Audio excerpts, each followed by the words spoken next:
Hola, mi nombre es Martina Soy Alison. y nosotras vamos a ser sus instructoras de fitoplancton, así que acompáñennos en esta pequeña introducción al fitoplancton. Puede ser que alguna vez hayan escuchado hablar del fitoplancton, puede ser que no, es una palabra medio rara y es algo que normalmente nadie nos cuenta, pero sí puede ser que hayan escuchado hablar sobre microalgas, mareas rojas o floraciones algales. Puede ser que hayan visto este fenómeno o que hayan escuchado que la bioluminiscencia es producida por microalgas, particularmente microalgas del fitoplancton, que crecen en grandes cantidades y producen este efecto bioluminiscente. También las mareas rojas son floraciones de microalgas, pero que tienen una connotación negativa y que muchas veces vienen asociadas de toxinas o mortandades de animales. También pueden haber escuchado que las microalgas se usan para producir en masa y para producir biocombustibles o otros productos. Puede ser que hayan consumido alguna vez algún producto que tenía algas o algún smoothie. Es muy común consumir el alga espirulina, que es una cianobacteria, que ya vamos a hablar de ellas y que tiene esta forma de enruladita. Y también puede ser que hayan usado tierra de diatomeas, que es un sedimento blanco que está compuesto por un montón de las paredes de estas microalgas. Pero bueno, ustedes se preguntarán, ¿qué es el fitoplancton? Bueno, el fitoplancton está compuesto por estas pequeñas microalgas, son algas microscópicas que solamente podemos ver con el microscopio, que muchas veces son solitarias, pero algunas veces pueden estar en cadenas y que se encuentran flotando en los cuerpos de agua, puede ser de agua dulce o marina. Algunas pueden tener movilidad, como pequeños flagelos, y otras pueden ser totalmente inmóviles. Pero todas ellas fotosintetizan, y fotosintetizan igual que como lo hacen las plantas. Y la fotosíntesis es una reacción química usada por las plantas y fitoplancton para hacer la comida. Las plantas convierten la luz solar en azúcar. Esta reacción química aquí es con dióxido de carbono de agua con luz radiante o energía solar, convierten en glucosa y moléculas de oxígeno son producidas. Utilizando la clorofila A en la figura, una molécula dentro del cloroplasto y es una organela dentro de las células vegetales donde se realiza la fotosíntesis. Entonces, ¿dónde vive el fitoplancton? El fitoplancton vive en el agua, claro. Podemos dividir el océano en diferentes zonas y niveles, pero lo importante es que el fitoplancton vive donde hay la energía producida por el sol. Esta incluye la zona nerítica, costera, mar abierto y zona pelágica. Las zonas están divididas de acuerdo a su profundidad en metros. La de menos profundidad es la zona eufótica, que se encuentra de los 0 a los 200 metros de profundidad. Y después tenemos la zona batial, que se encuentra de los 200 a los 1500 metros de profundidad. Y por último, la más profunda es la zona abisal, entre los 1500 y 12.000 o más metros de profundidad. A veces los organismos fitoplanctónicos pueden hundirse hasta el fondo del mar, pero morirán sin luz, a menos que enquisten, formen un quiste, forma de hibernación. ¿Cómo actúa la luz del sol en el océano? La luz visible es la luz blanca que tiene los colores del arco iris, rojo, naranja, amarillo, verde, azul y violeta. Cuando la luz blanca penetra en el océano, el primer color que es absorbido por el agua es el rojo. Por ejemplo, cuando buceamos, el rojo parece negro. Después siguen el naranja, amarillo, verde, violeta, pero el azul es el color que penetra más profundamente y es por eso por lo que el océano se ve azul. Estos colores de luz son en realidad fotones o paquetes de energía procedentes del Sol. Y es importante porque si hay organismos como el fitoplancton, ellos necesitan una energía en forma de fotones. Los fitoplancton utilizan pigmentos para capturar los diferentes colores y absorben la luz en cierta longitud de onda. Se puede observar en la figura a la izquierda los pigmentos. Por ejemplo, la clorofila A absorbe en azul y rojo. Betacaroteno absorbe azul y azul verde. Ficoeritrina y ficocianina, lo mismo. Lo bueno es que nosotros lo vemos con nuestros ojos, pero los satélites también pueden detectar estos colores. Y estos pigmentos es también una razón por la cual el fitoplancton es tan diverso, porque pueden tener distintos pigmentos que le permiten encontrarse en distintos lugares y absorber distintos rangos de la luz visible. El fitoplancton, si bien suena como una sola palabra, en realidad es un mundo enorme de organismos microscópicos muy variados, de distintos eh, grupos evolutivos muy diferentes. Encontramos el fitoplancton en organismos relacionados a las bacterias, como ya vamos a ver las cianobacterias, y luego organismos eucariotas que están dentro del reino protista principalmente, que es un reino muy grande, que incluye a aquellos que dieron origen a los animales, a los fungi y a las plantas, y también tenemos fitoplancton que está estrechamente relacionado con las plantas superiores.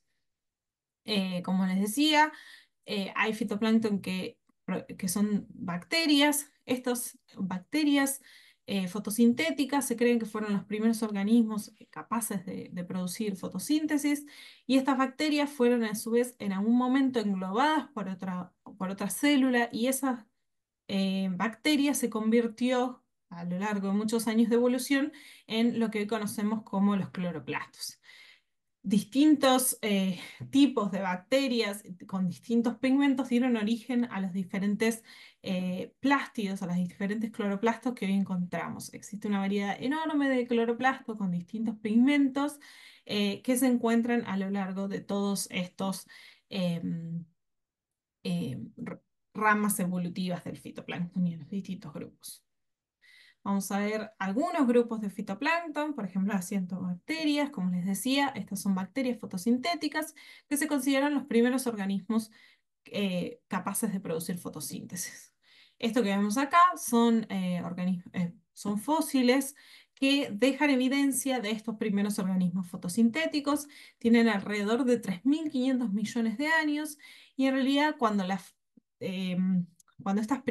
primeras bacterias fotosintéticas evolucionaron, se depositaban en estas matas en las zonas costeras del mar, del océano prehistórico, y hoy se encuentran estos fósiles en las costas de Australia que se llaman estromatolitos, que dejan evidencia de esto.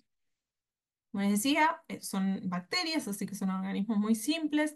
Tienen una pared celular rodeada por una membrana, a su vez una membrana citoplasmática, ADN bacteriano, no tienen núcleo, y estos carboxisomas que son como reservas de fotosintetatos y tienen unas membranas tilacoidales que en realidad son plegamientos de la membrana citoplasmática donde se encuentra la clorofila A y los pigmentos que le permiten realizar la fotosíntesis.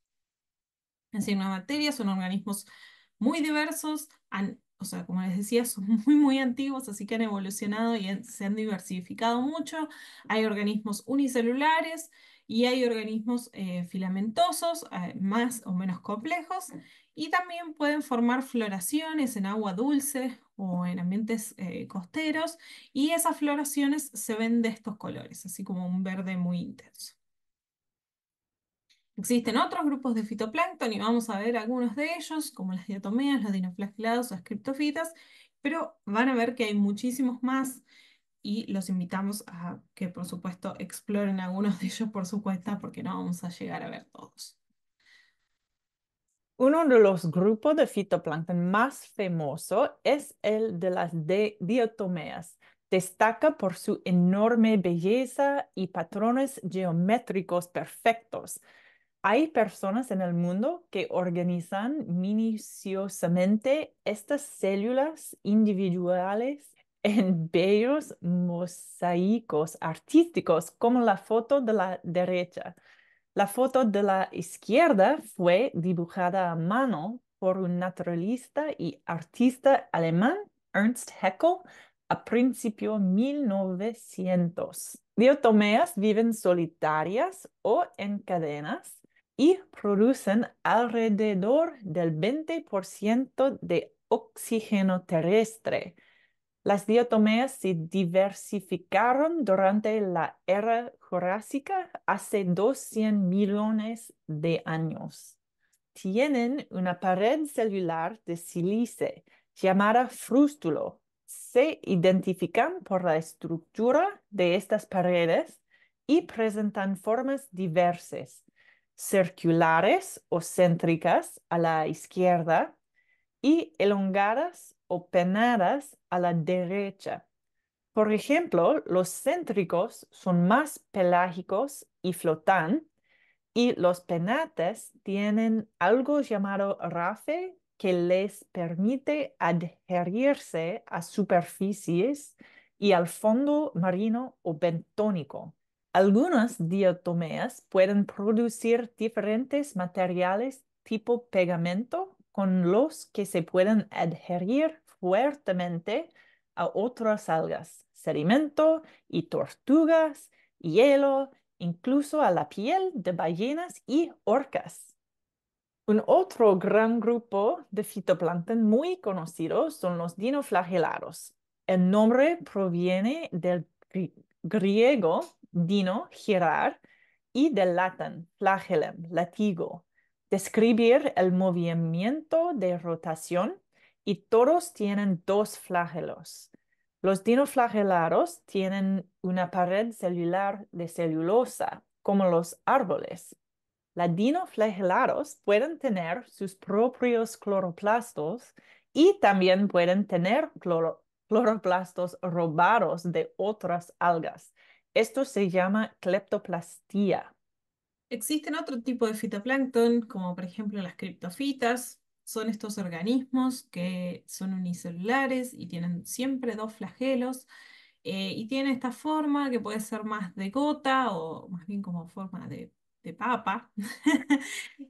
Son muy interesantes porque tienen distintos, los cloroplastos que tienen distinto origen, por lo cual pueden tener distintos colores con los distintos pigmentos, como ya vimos. Y además forman floraciones que son muy importantes en zonas marinas, pero también en agua dulce.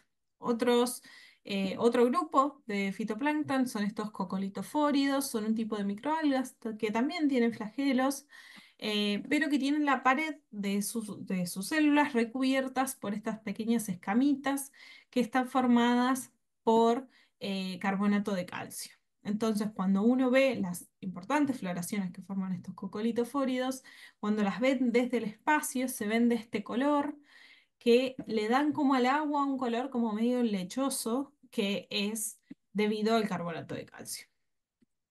Existen muchísimos grupos más de fitoplancton, no vamos a hablar de todos ellos. Existen, como les decía, algunos más relacionados a las plantas, como las algas verdes. Existen otros grupos relacionados a los colitóforidos que se llaman primnesiofitas. Existen grupos súper antiguos como las dictyocofitas y muchísimos, muchísimos más. Por supuesto, no podemos cubrir todo esto, así que los invitamos a que vayan y descubran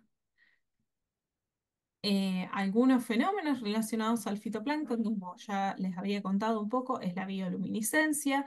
Esto es súper común en Puerto Rico.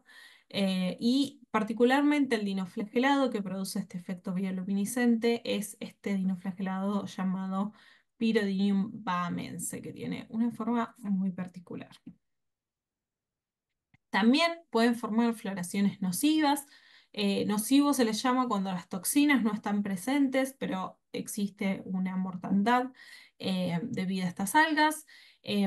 Puede ser, por ejemplo, en el caso de cuerpos de agua dulce, cuando se produce una gran floración, se agota el oxígeno, las algas agotan el oxígeno que está presente en ese cuerpo de agua y se mueren los otros organismos que están. También a veces las floraciones, si las algas que producen esta floración tienen cierto tipo de escamas o de apéndices, estas pueden meterse en las agallas de los peces y matarlos, entonces producen las mortandades de esa manera. Pero también hay muchas veces mortandades asociadas a toxinas. Hay distintos tipos de toxinas producidas por distintos grupos de algas. Las cianobacterias producen toxinas, las diatomeas producen toxinas, los dinoflagelados también producen toxinas. Y lo importante de estas es que la mayoría no se rompen con la temperatura. Entonces, cocinar las cosas que comemos o calentar el agua a veces no es suficiente. Pueden producir mortandad de animales, pueden producir mortandad de mamíferos y muchas veces llegan hasta el hombre y ahí es cuando nos interesa sobre todo. Una enfermedad muy conocida que es causada por las toxinas de las algas es la ciguatera, que es producida por este dinoflagelado que se llama Envierdiscus, que crece asociado a los corales. Entonces, en los corales se encuentra este dinoflagelado, los peces lo consumen, a su vez otros peces comen ese pez y así se va acumulando y la toxina se va pasando a través de la cadena trófica. Como esta toxina no afecta a los peces, estos peces se lo comen como si nada, pero es cuando llega a nuestro plato y nosotros consumimos ese pescado que consumimos la toxina y nos enfermamos. Em, los invito a que lean un poco más. Si quieren de la ciguatera, les dejo ahí un par de links. Ok, resumen del fitoplancton 101. Las formas más comunes de ver el fitoplancton son la bioluminiscencia, las mareas rojas o con un microscopio. Viven en la capa iluminada por el sol del océano y absorben longitudes de onda específicas de la luz utilizando pigmentos, por ejemplo, clorofila A o ficoeritrina. Son increíblemente diversos y evolucionaron a partir de las cianobacterias, el primer organismo fotosintético. Algunos fitoplancton pueden producir toxinas mortales. Y finalmente, el fitoplancton es súper cool. Cuanto más aprendes sobre ellos, más te parecen pequeños extraterrestres de otro planeta, pero están aquí, en la Tierra. Y ahora ya conoces al fitoplancton. Nos vemos en el Bueno, nos campo. vemos en el campo. Chao. Chao. Ok.